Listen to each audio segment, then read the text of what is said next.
Danny, your thoughts on the performance? I think overall it's quite a positive performance and ticked a lot of boxes in terms of how we want the boys to play.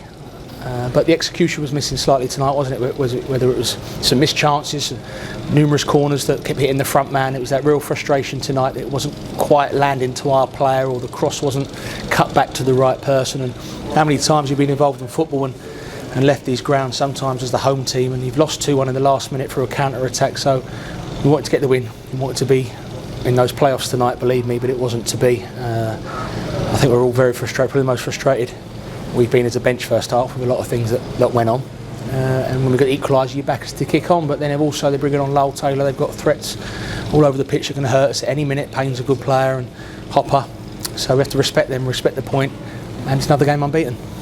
I'm guessing that you couldn't really do any more to try and get the ball in the back of net as well, but the frustration will be that they come and scored after 6 minutes, whereas you then have got to chase the game, haven't you? Yeah, and it's like any goal, Paul, we can look back and go, that should have done better, that should have been cleared earlier or what have you. But one thing the gaffer pointed out in there is that one thing you can't criticise the lads tonight is their effort, and Colchester as well, by the way. They worked their socks off for their manager, and ours did for ours. And it was just that little bit of frustration with the final touch tonight. We probably think we should have scored 2 or 3 second half.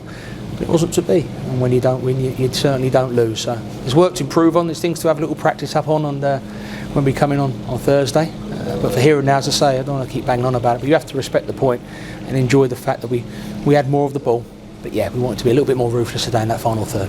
Yeah, you said 75% possession there in the stats as well. 17 corners, none of them going really that close. You being with the set piece, you must be frustrated with that. Very frustrated. Yeah, we get one after the other. And to be fair to Colchester, they defended their box for their lives, and after the 4th or 5th one, it's the front man. You just open the next one, just misses it. And sadly, no matter how much the lads try, some things you just can't change during a game.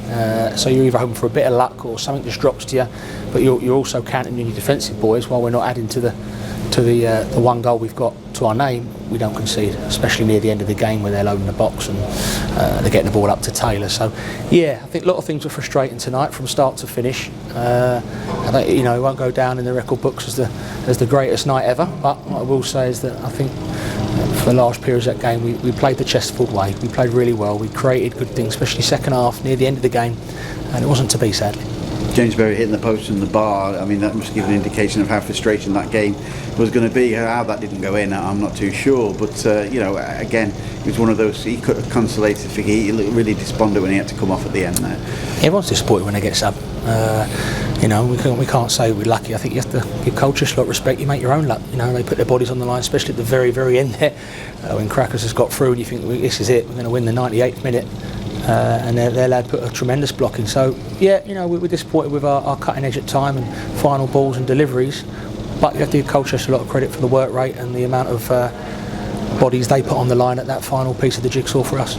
We're going to squeeze some positives out of the game. 7 unbeaten still at home as well, albeit frustratingly it's another draw, isn't it? Yeah, but listen, as you say, squeeze a positive. For me, it's always a positive in a new league where you're only a couple of points off the playoffs.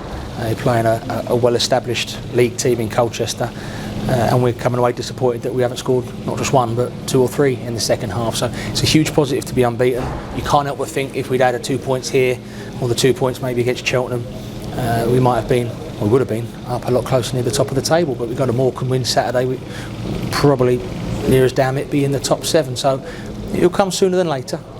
But what I will say is that the supporters tonight, I think they're seeing how we're playing, continuously banging on from last season. Nothing's really changed. I think if anything, the whole group and the whole style of how we're playing is improving. So it shows a lot that we're disappointed tonight that we haven't beaten Colchester, where probably on another night we score 3 or 4.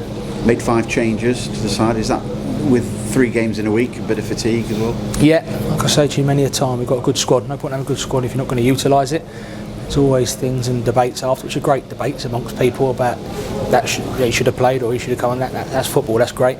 But we've got a good squad, they're all giving it their all. And like I say, it's a frustrated dressing room in there, but there's also a lot of sweat on their shirts because the boys work their socks off.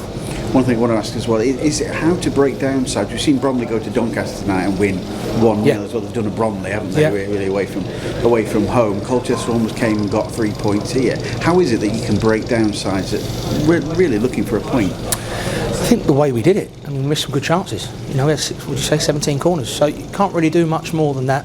create the chances in that final third, and hope the delivery is good and the finish is good, whether it be open play or corners or whatever, or counter attacks, and we create a lot of those opportunities. We work for those opportunities tirelessly. What I was quite pleased was that even near the end I didn't feel like they were really going to counter on us. I thought we were quite set up well behind the ball if we were to lose it, which we did a couple of times in and around the box. So it's very early days in this season. We're in a really good position to kick on, and at any point I believe we're going to kick on quite strongly.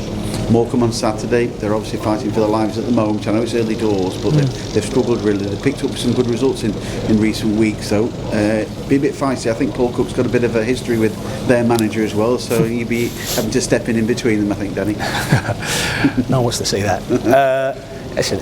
Morecambe, it's the old cliche, it's a tough place to go, and that's not being disrespectful to Morecambe. We've got a very experienced manager and they've been in this league for a long time for a reason. So very tough place to go. Earlier kick-off, I'm sure we'll take loads of supporters, get that win, look at the league table, hopefully in that top 7.